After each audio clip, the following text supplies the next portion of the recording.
bonsoir. Bonsoir.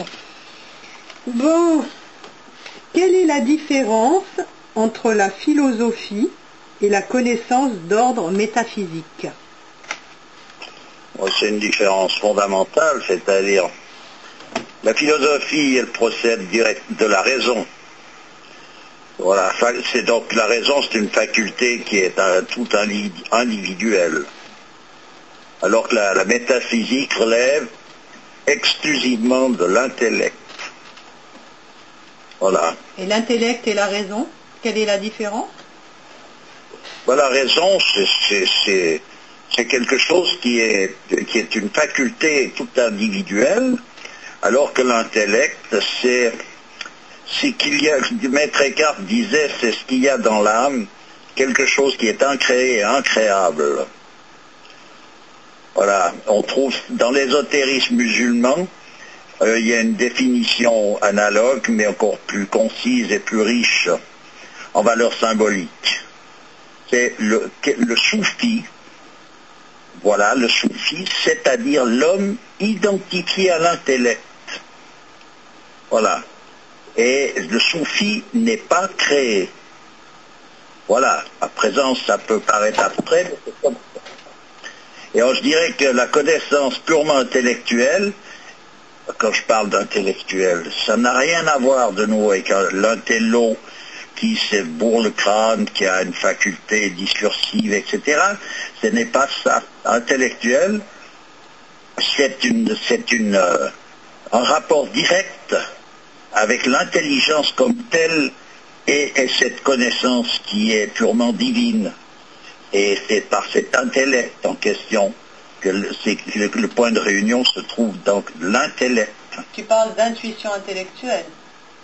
Oui, mais il faudrait tout remettre les pendules à l'heure surtout, parce qu'intuition, on dirait que c'est vite quelque chose de ressenti. On est dans un monde où faut tout remettre les pendules à l'heure. Mais enfin, disons que j'essaye d'exprimer ça le plus...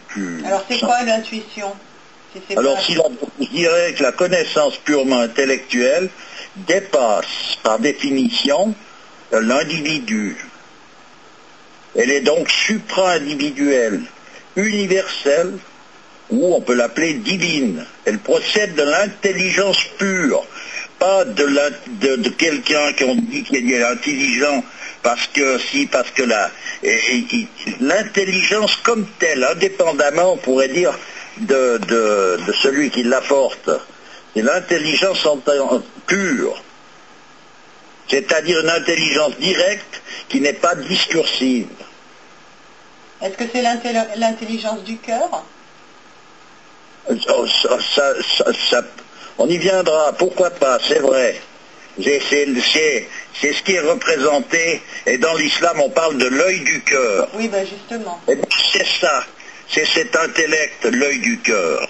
Et dans l'hindouisme, c'est le troisième œil qui se trouve sur le front de certaines statues, qui est représentatif de cet œil du cœur.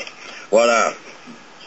Et alors, il faut donc, pour rendre ça, comment est-ce qu'il faut dire ça? Compréhensible.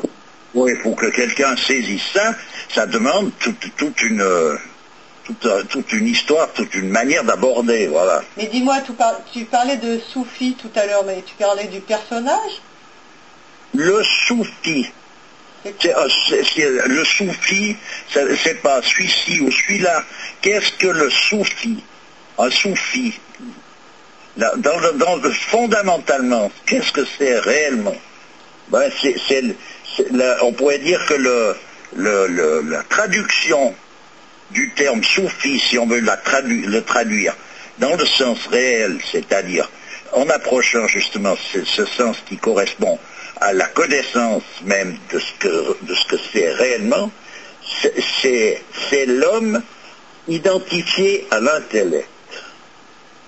Voilà. Le soufi, il est identifié à l'intellect même.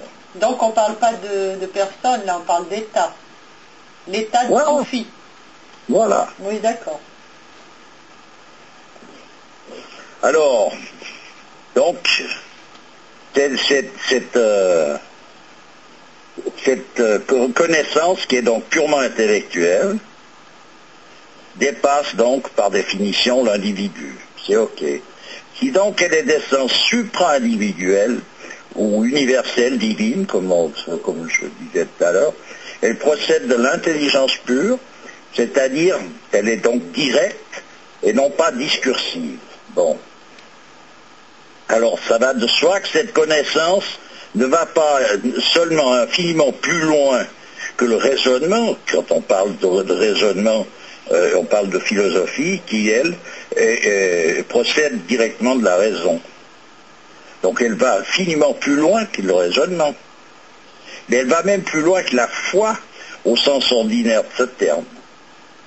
C'est-à-dire que la connaissance intellectuelle dépasse également le point de vue spécifiquement religieux, qui lui pourtant, on pourrait dire, et c'est à juste titre, qu'il est incomparablement supérieur au point de vue philosophique, puisque comme il a quelque chose qui le rend encore identique à la connaissance métaphysique, c'est qu'il émane de Dieu et non pas de l'homme. Voilà, tandis que la philosophie émane de l'homme, la religion et la connaissance métaphysique émanent de Dieu et non pas de l'homme. Même de la philosophie dont tu parlais, qui est l'amour de la sagesse. Même... Oui, mais même dans les bonnes conditions, on arrive toujours à un moment donné à quelque chose qui reste... c'est donc une démarche de quelqu'un qui est amoureux de la sagesse. Alors c'est entendu ça, mais je veux dire, ça reste sujet à différentes fluctuations qui ne se retrouvent plus dans la religion qui procède directement de la révélation, c'est-à-dire que c'est la parole de Dieu qui s'adresse à ses créatures, alors que sur le point de vue métaphysique, la métaphysique procède entièrement de l'intuition intellectuelle. Voilà. C'est-à-dire que l'intuition intellectuelle, c'est une participation directe et active à la connaissance divine, et non une participation indirecte et passive, comme l'est en quelque sorte la foi. Voilà. Donc c'est supérieur à la foi? C'est puisque c'est les principes fondamentaux d'où peut émaner la foi. La foi ne pourrait pas être sans ça. Voilà. Et comment faire comprendre ça, moi, je ne sais pas. Hein. Voilà, c'est-à-dire que dans l'intuition intellectuelle, ce n'est pas l'individu en tant que tel qui connaît, mais c'est dans son essence profonde. Il n'est pas distinct de son principe divin. Donc c'est le principe divin qui se trouve être dans l'homme, qui est le rapport direct, qui est là, c'est là que les choses se jouent. Alors si Dieu dit « je suis toi » à l'homme, ça ne veut pas dire que l'homme peut dire « je suis Dieu ». Il faut faire la nuance de ces choses-là, et là, parce qu'on passe d'une connaissance réelle au New Age, où puisque Dieu dit « je suis toi », ça veut dire que toi t'es Dieu. Et attends, stop. Voilà. Alors ça veut dire quoi en somme? Ça veut dire ce que je viens de dire. Je ne peux pas dire autre chose que ce que je viens de dire, sans tourner en rond et diminuer en somme ce que je viens de dire. Ça veut dire quoi? Je suis cette parcelle divine qui est en toi. Mais la réalité foncière de ce qu'est l'homme. Voilà ce que c'est. Quand on parle du côté illusoire de tous les raisonnements du mental, on parle de l'ego, on parle de l'individu qui n'est pas la véritable identité de l'homme. Donc quand tu as tout viré, il reste justement cette parcelle qui est elle-même, cette goutte d'eau qui est identique à l'océan, dans son essence. Voilà. Tu vois? c'est difficile à entrevoir parce qu'il y a, bon, il y a un problème de sémantique, c'est difficile à comprendre. Hein. Ben évidemment, parce que c'est comme c'est difficile d'une certaine manière, ben ça demande des clés, c'est pour ça que je dis, il s'agit de participer d'un cadre d'un traditionnel et d'un cadre initiatique qui correspond dans cette tradition. Pourquoi? Parce qu'il y a des clés, et c'est comme une porte même énorme, solide. Si on a la clé, c'est pas un problème pour ouvrir, mais si tu l'as pas, tu te heurtes à une difficulté insurmontable. Voilà. Alors pour faire je sais pas, il y a des différences qui peuvent être exprimées sous une certaine forme. Une connaissance métaphysique, la différence qu'il peut y avoir entre une connaissance métaphysique et une religieuse, c'est donc la première métaphysique étant, on appellera donc d'ordre ésotérique. Elle se manifeste, quand elle se manifeste au moyen d'un symbolisme religieux, et la conscience, cette connaissance, donc la conscience de l'essence incolore de la lumière et de son caractère de pure luminosité. On va être obligé de prendre du symbole. Donc voilà. Elle a donc cette conscience de l'essence incolore de la lumière et de son caractère de pure luminosité. Tandis qu'une croyance religieuse, par contre, elle admettra que la lumière est rouge et non verte. Tandis qu'une autre croyance affirmera le contraire. Les deux auront raison, en tant qu'elles distinguent la lumière de l'obscurité, mais n'ont pas raison en tant qu'elles s'identifient à telle couleur, en reniant donc effectivement une autre couleur. Je sais pas si je me fais comprendre. Hein. Oui, tout à fait. Mais si on prend au premier degré le fait de dire, moi je sais pourquoi l'orthodoxie dans l'islam rejette le soufisme. C'est vrai que quand un saint dit je suis Dieu, si c'est pris au premier degré, c'est purement une hérésie. Tu comprends bien? Oui, mais donc, jamais un soufi, dans le sens réel de ce que représente ça, ne peut envisager ces choses-là par ce bout-là. C'est absurde. Alors donc, celui qui renie cette chose-là, il renie l'absurde. Il a raison de dire que c'est faux. Mais il a raison de dire que c'est faux pour autant qu'il est dans ce raisonnement où ces choses-là sont absurdes. Mais si on rentre dans la réalité des choses, le soufi qui dit qu'il est Dieu, c'est qu'il se renie lui-même en tant qu'individu pour ne laisser place qu'à cet intellect qui est purement divin. Donc c'est la réalité foncière de ce que représente l'homme et non pas toute la périphérie et l'individualité qu'il y a autour qui vient masquer et embrouiller le décor. Un petit peu comme cette goutte d'eau qui dirait « je suis l'océan ». Voilà. Parce qu'elle a saisi qu'elle était foncièrement son origine et donc sa raison d'être et son identité même. Elle a saisi ce qui était son identité. Voilà, elle n'est pas une partie qui d'hydrogène, l'autre d'oxygène, qui lui est mélangée, arrive à je ne sais pas quelle molécule. Elle est l'océan même. Voilà. Mais à nuance faite que quand on dit ça, elle n'est pas l'océan non plus, si on considère ça par un autre bout. C'est pour ça que je dis Dieu et l'homme n'est pas Dieu. Voilà. Voilà ce que je peux dire là. À présent, à bien comprendre et à non pas commencer à tourner ça en bourrique. Voilà.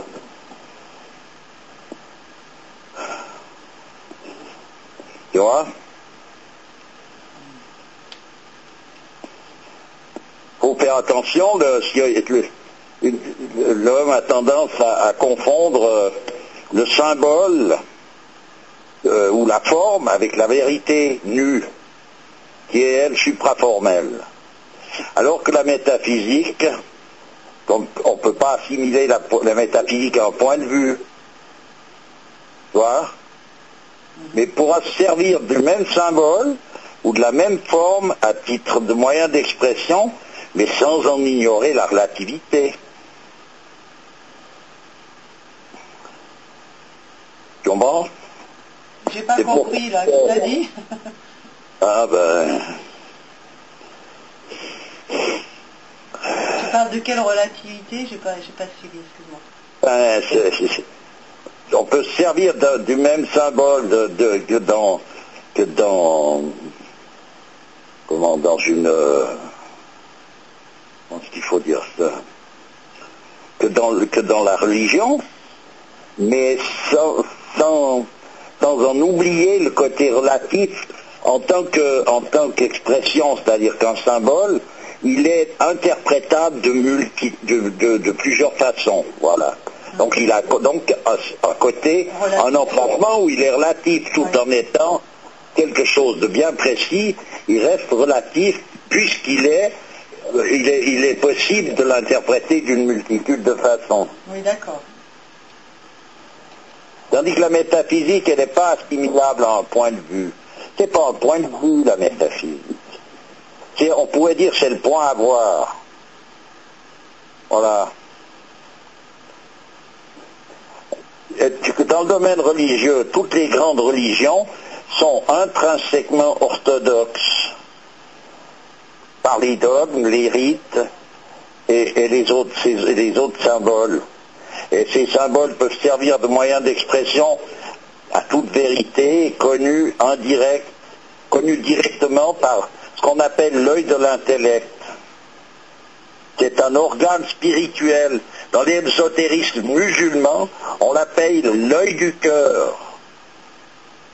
D'ailleurs, le cœur spirituel, il est à droite du corps. Oui. Il est situé à droite.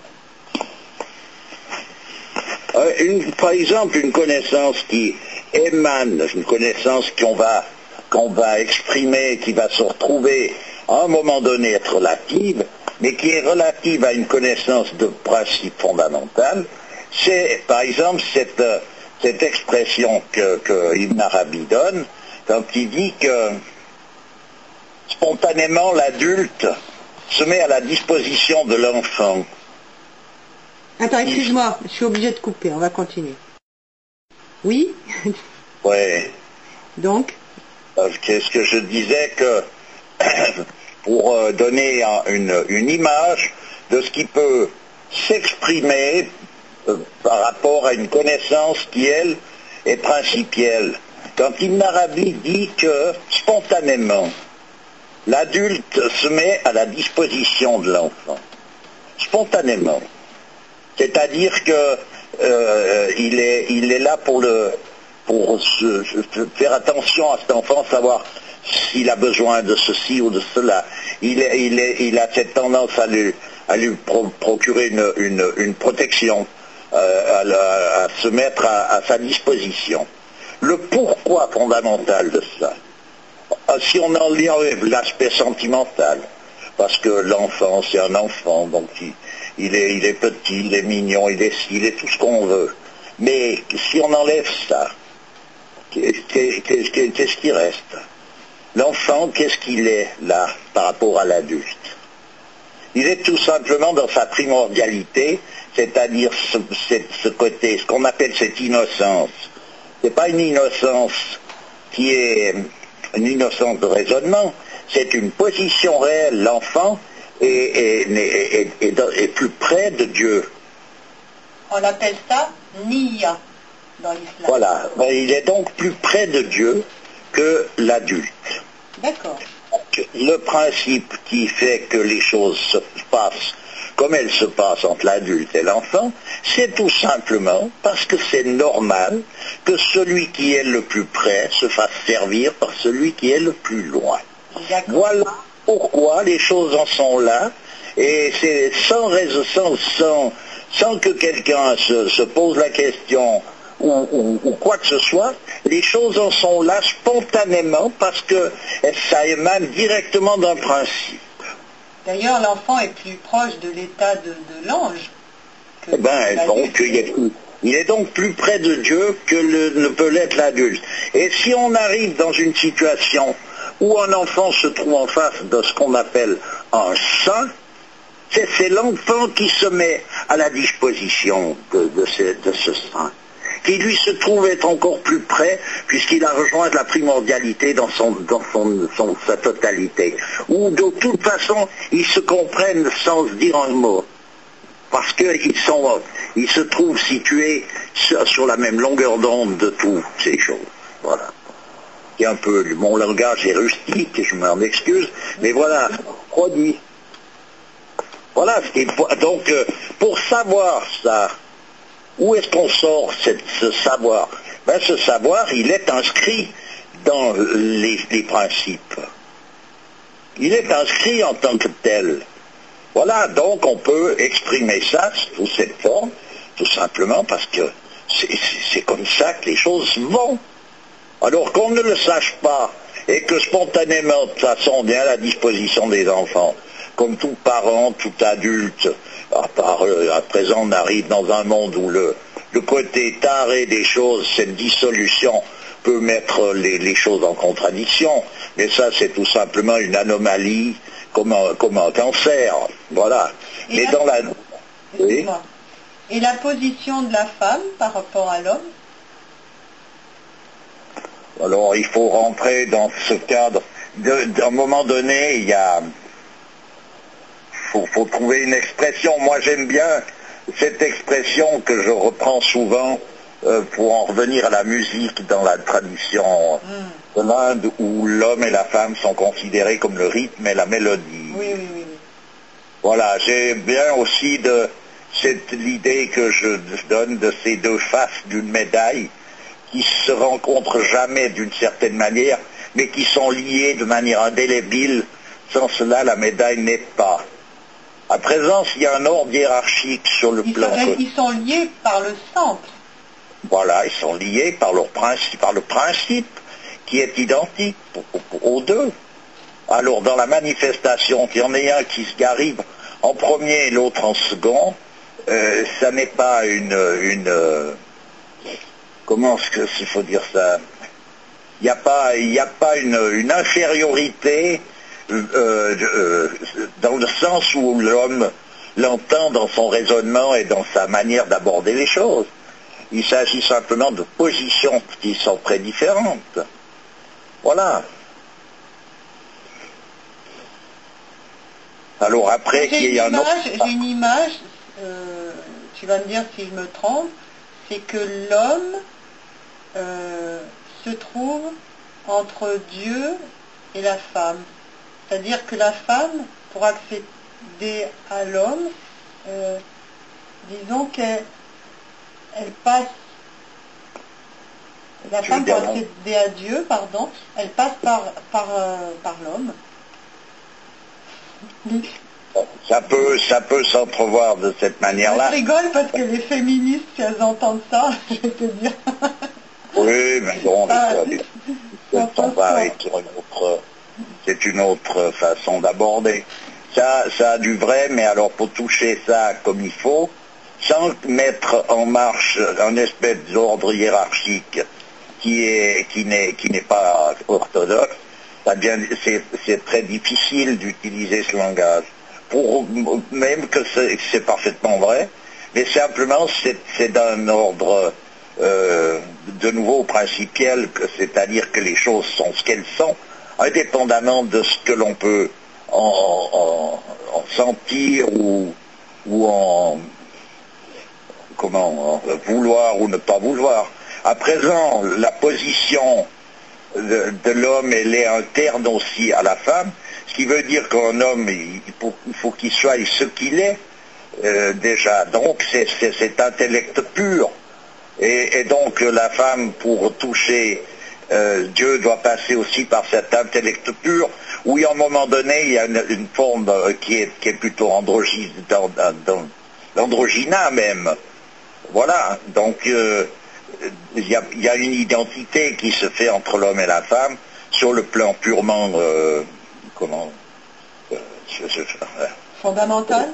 Fondamental, voilà. À présent que dans la manifestation, il y ait l'un qui symbolise, on pourrait dire. Voilà, c'est l'homme, il est un symbole, la femme est un autre symbole par rapport à des données, mais on est déjà en dehors du principe déjà. On est dans une manifestation de ce principe, ou diverses manifestations, où là l'homme est censé avoir un aspect actif et passif en même temps, et la femme, c'est l'aspect passif et actif en même temps. C'est inversé d'une certaine manière, mais pour retrouver la position précise, si on veut une hiérarchie là-dedans, et présumer à une supériorité. D'ailleurs, la preuve en est, c'est que, tu vois, une femme comme la Vierge Marie, elle est la pureté comme telle, donc elle est exactement à l'image de Dieu, on peut dire, voilà. Donc, il n'y a pas donc une infériorité à concevoir là, voilà. Faire attention de ne pas rentrer dans un cadre où on rentre dans un point de vue où chacun veut défendre un droit ou je sais pas quoi. C'est tellement à la mode que je fais attention de bien le spécifier. Donc cette supériorité dans la position, elle est significative de quoi en fait? Il faut rentrer dans sa propre position, c'est-à-dire pour une femme, ce qu'elle a à savoir, c'est qui elle est, pour l'homme aussi, et toutes ces choses-là se résolvent d'elles-mêmes. C'est des fausses questions à quelque part, qui ont été levées par des mauvaises...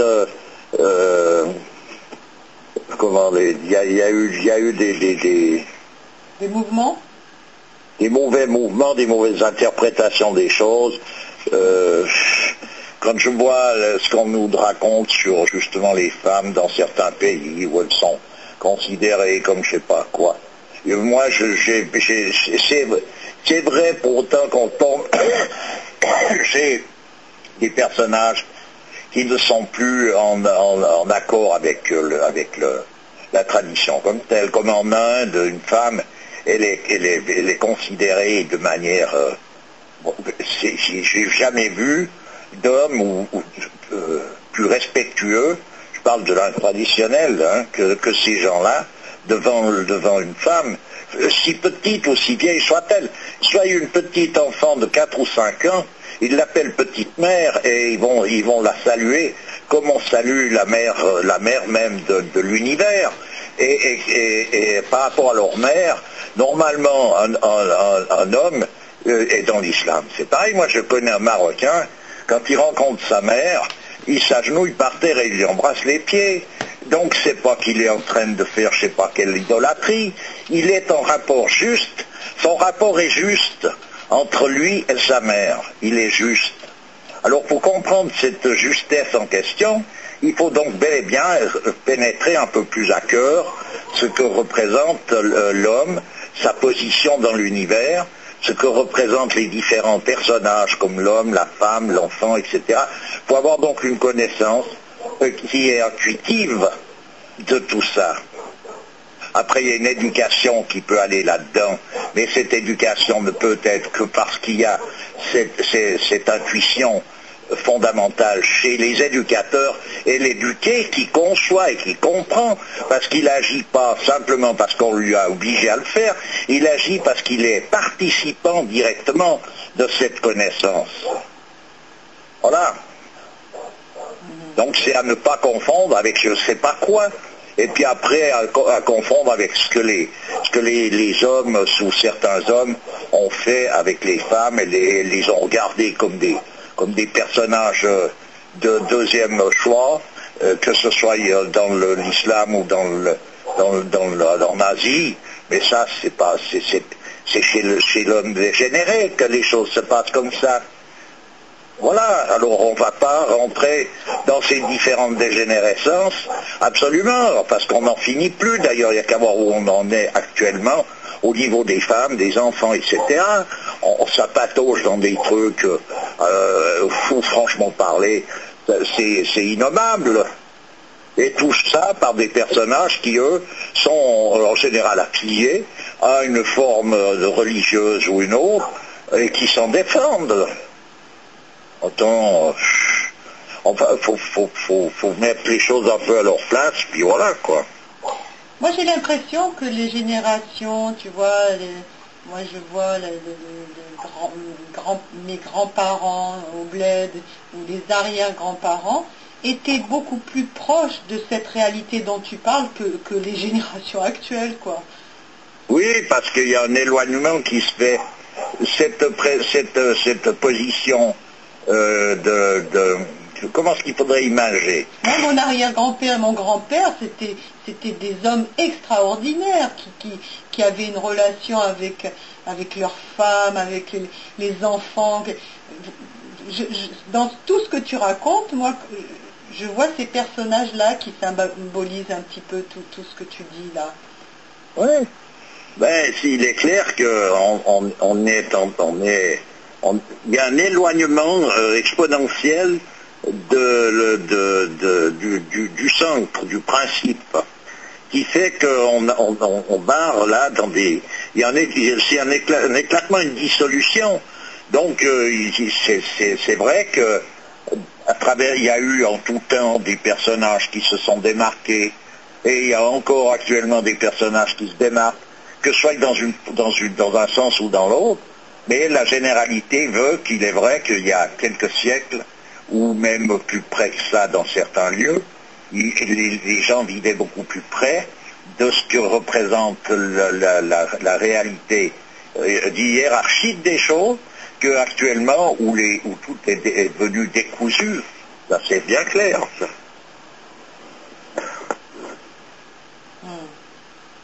Voilà. Il y a eu vraiment...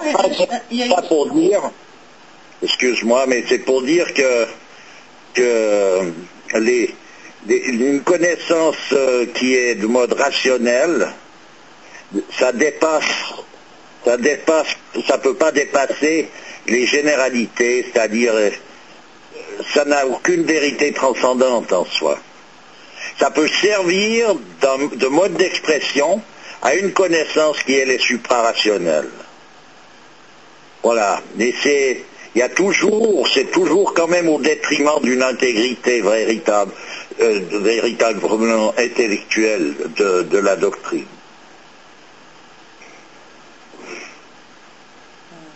Voilà.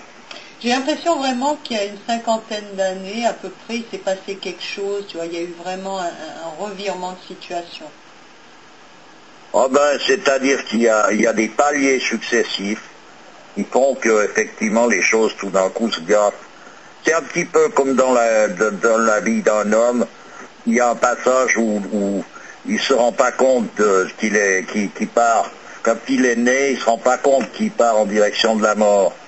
C'est-à-dire que pour lui, toute la vie, il est éternel parce qu'il est en rapport avec cette éternité qui est effectivement en lui, et qu'il n'est pas atteint par le sentiment de précarité. Mais en vieillissant, tout d'un coup, on s'aperçoit de cette précarité. Voilà, donc c'est pourquoi on s'en aperçoit, c'est qu'on se retrouve tout d'un coup pris dans cette espèce de mouvement-là. Voilà. Et il y a un passage où quand l'homme arrive près de son dernier souffle, il est quand même pas dans la même position, dû par un certain bout évidemment, que quand il en est à son premier souffle. Pourtant, il y a une forme qui est très... il y a une analogie précise là, mais ça n'empêche pas que voilà, les choses sont pas pareilles à un certain endroit. Et puis il y a une précipitation exponentielle. Voilà. Ok, bah écoute, T'as des choses à rajouter là? Non, je crois qu'il faut... On peut, ça n'en finit pas d'une certaine manière, mais ce que je peux rajouter tout simplement, c'est que, que si quelqu'un s'intéresse à tout ça, qu'il prenne connaissance de lui-même par le truchement d'une voie traditionnelle, de façon à pouvoir... Ça, depuis le temps que tu le dis, on aura compris, hein? Oui, ben je ne peux pas ne pas répéter ça, parce qu'autrement, on va me poser encore des questions qui ne peuvent être résolues que par ce bout-là, donc autant le dire à chaque fois. C'est pas un rabâchage. Chaque jour, le soleil se lève, donc il ne rabâche pas pour autant. Hein. Ok, ben écoute, je te remercie.